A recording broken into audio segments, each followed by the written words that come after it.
Quanti di voi conoscono quella stele che c'è lì?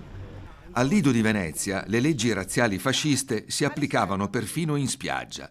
Gli ebrei italiani potevano andarci, ma solo agli estremi, San Nicoletto e gli Alberoni. Eppure la comunità ebraica di Venezia continuò fino all'estate del 1943 a offrire un mese di colonia marina a bambini di famiglie in difficoltà economiche, senza fare distinzioni.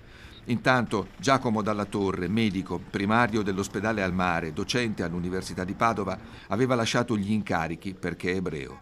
Riuscì a riparare in Australia. Prologo persecutorio allo sterminio nazifascista.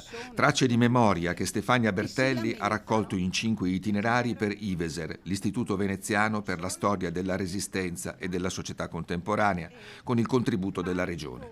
Io sono figlia di un internato militare italiano e quindi ho conosciuto così la deportazione attraverso mio papà e questo mi ha spinto a studiare nel corso degli anni e approfondire la storia della Shoah.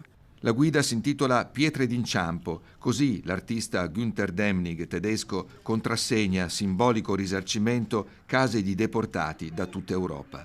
Al Lido ne ha posate 4. Tina Bassani morì 14enne ad Auschwitz. Minime lapidi su cui ancora curvarsi 80 anni dopo fra cronache atroci dal vicino Oriente, rigurgiti d'odio, lugubri fascinazioni in un tragico vuoto di memoria.